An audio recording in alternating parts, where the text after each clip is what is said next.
സമൂഹത്തിലെ ചില പ്രവർത്തികളോട് ശക്തമായിട്ട് പ്രതികരിക്കുന്ന ഒരു പെൺകുട്ടി.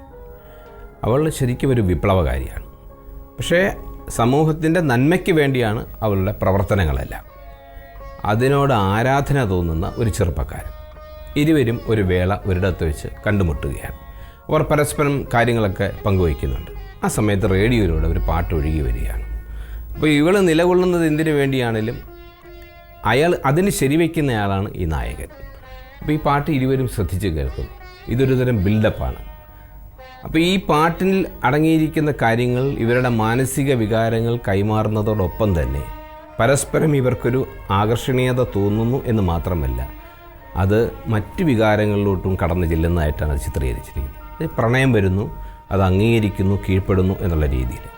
ഈ നായകൻ ഒടുവിൽ ഈ പാട്ടെല്ലാം കഴിഞ്ഞതിന് ശേഷം നായിക ഇങ്ങനെ കെട്ടിപ്പിടിക്കുമ്പോഴത്തേക്കും തിയേറ്ററിൽ മുഴുവൻ കയ്യടിയാണ്. അതാണ് ഹരിഹരൻ എന്ന് പറയുന്ന സംവിധായകൻ. മോഹൻലാൽ എന്ന നടൻ്റെ മുഖത്ത് മിന്നിമറയുന്ന മുഖഭാവങ്ങൾ, ആദ്യകാല ചിത്രങ്ങൾ, അദ്ദേഹത്തിൻ്റെ ഒരു എൻ്റർടൈൻമെൻറ്റ് ഫിലിമെല്ലാം കഴിഞ്ഞതിന് വന്നിട്ട് ഗൗരവമുള്ള ഒരു വേഷം കൈകാര്യം ചെയ്തിട്ടുള്ള ഒരു ചിത്രമാണ് പഞ്ചാഗ്നി. തീർച്ചയായിട്ടും ഇതിൽ നിന്ന് തന്നെ മോഹൻലാലിന് ഒരുപാട് വ്യത്യസ്തമായിട്ടുള്ള കഥാപാത്രങ്ങൾ ഉത്ഭവിച്ച് വന്നിട്ടുള്ളതെല്ലാം ഇങ്ങനെ ചില കഥാപാത്രങ്ങൾ ഈ മനുഷ്യനെ ചെയ്യാൻ സാധിക്കും എന്നൊരു കോൺഫിഡൻസ് പലർക്കും, പല സംവിധായകർക്കും എഴുത്തുകാർക്കൊക്കെ തോന്നിയത് ഒരുപക്ഷെ ഈ സിനിമയിലൂടെയും പ്രത്യേകിച്ചും ഈ ഗാനരംഗത്തിലൂടെയാണെന്ന് പലപ്പോഴും തോന്നിയിട്ടുണ്ട്. സാഗരങ്ങളെ പാടി ഉണർത്തിയ സാമഗീതമേ സാമസംഗീതമേ ഹൃദയ സാഗരങ്ങളെ പാടി പാടി ഉണർത്തിയ സാമഗീതമേ സാമസംഗീതമേ സാഗരങ്ങളെ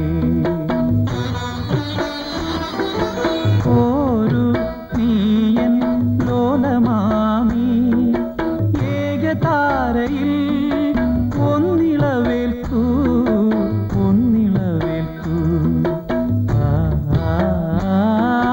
സാഗരങ്ങളെ പാടി ഉണർത്തിയ സാമഗീതമേ സാമസംഗീതമേ ഹൃദയ സാഗരങ്ങളെ. സാഗരങ്ങളെ എന്ന പാട്ട് വീണ്ടും വീണ്ടും കേൾക്കുമ്പോഴാണ് അത് പാടാൻ, അല്ലെങ്കിൽ ട്യൂൺ വൈസ് അത് വളരെ സിമ്പിളായിട്ട് തോന്നുമെങ്കിലും അതിൽ ദാസാർ കൊടുത്തിരിക്കുന്ന ഒരു ഭാവതലത്തിൻ്റെ ഒരു നേരിയ വ്യത്യാസമുണ്ട്. അത് എങ്ങനെയാണത് ഇംപ്ലിമെൻ്റ് ചെയ്ത്, അല്ലെങ്കിൽ അത് പ്രോപ്പറായിട്ട് എക്സിക്യൂട്ട് ചെയ്ത് അദ്ദേഹം പാടിയതെന്ന് ഞാൻ ഇപ്പോഴും ആരാധനയോടെ അത്ഭുതത്തോടു കൂടിയൊക്കെ നോക്കി നിൽക്കുകയാണ്. കാരണം ഒരു ചലച്ചിത്രത്തിൽ ഒരു ടേപ്പ് റെക്കോർഡറിൽ നിന്ന് ഒഴുകി വരുന്നൊരു ഗാനം അത്രേ ഉള്ളൂ. പക്ഷേ കഥാപാത്രങ്ങൾ പരസ്പരം അങ്ങോട്ടൊന്നും സംസാരിക്കുന്ന പോലുമില്ല. പാട്ടിൻ്റെ പകുതി വരെയോളം പാട്ട് ഒരു വഴിക്ക് ഇങ്ങനെ വളരെ സിമ്പിളായിട്ട് ഉള്ള ട്യൂൺസ് ആണെങ്കിലും അതിൻ്റെ ബീജി വരുമ്പോൾ എല്ലാം അതിൻ്റെ കഥാപാത്രങ്ങളുടെ മാനസിക സംഘർഷം അതിനകത്ത് ഉടനീളം, അതിൻ്റെ പ്രത്യേകിച്ച് അതിൻ്റെ സ്ട്രിങ്സ് ഒക്കെ ഉപയോഗിച്ചിരിക്കുന്നത് ആ രീതിയിലാണ്.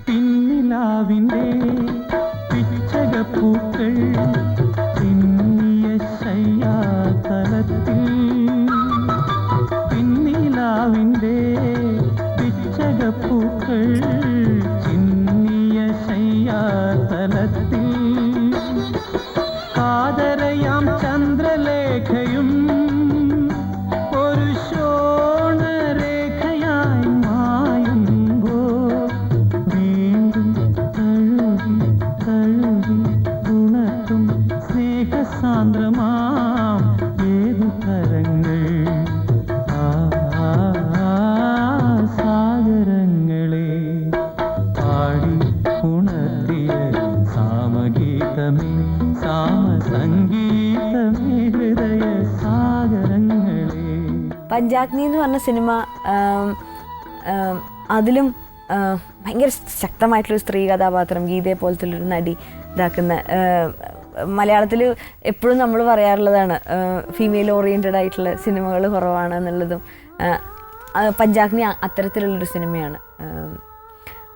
അതിൽ അങ്ങനെ സീരിയസ് ആയിട്ടുള്ളൊരു പൊളിറ്റിക്കൽ ഇഷ്യൂ ഡീൽ ചെയ്യുന്ന സിനിമയിൽ എങ്ങനെയാണ് പാട്ടുകളുടെ പ്രസക്തി നമ്മൾ ആലോചിക്കുക. അത് എങ്ങനെയാണ് പാട്ടുകൾ, അപ്പോൾ ഏറ്റവും എന്താ പറയുക, ഏറ്റവും ആവശ്യം തോന്നണം, അല്ലെങ്കിൽ നമുക്ക് ഒരിക്കലും ആ സിനിമയുടെ ഭാഗമല്ല ഈ പാട്ടുകൾ വേണ്ടിയിരുന്നോന്ന് തോന്നാത്ത അത്രയും, അല്ലെങ്കിൽ ഇതില്ലായിരുന്നെങ്കിൽ ഈ സിനിമ പൂർത്തിയാവില്ല എന്ന് തോന്നുന്ന അത്രയും ചേർന്നിട്ടാണ് പഞ്ചാഗ്നിയിലെ പാട്ടുകളും കിടക്കുന്നത്.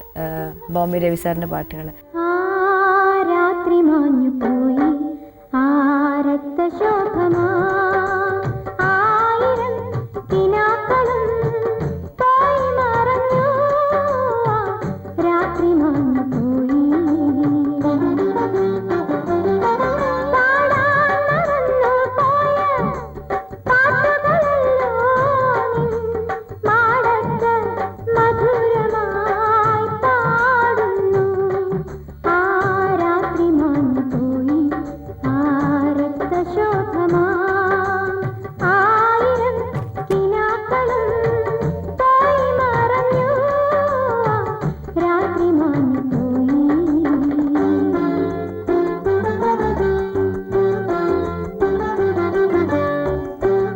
രാത്രി മാഞ്ഞു പോയി എന്ന് പറഞ്ഞ ചിത്രേച്ചി പാടിയിട്ടുള്ള പാട്ടും അതിൽ കേന്ദ്ര കഥാപാത്രത്തിൻ്റെ അതല്ല പാടുന്നത് ചിത്ര എന്ന് പറഞ്ഞിട്ടുള്ള നടിയാണ്. അവരാണ് ആ പാട്ട് എക്സ്പ്രസ് ചെയ്യുന്നത്.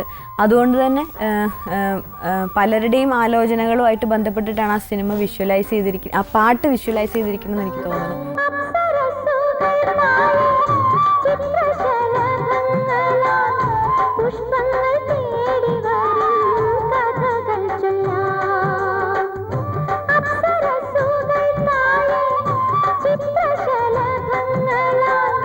പുഷ്പ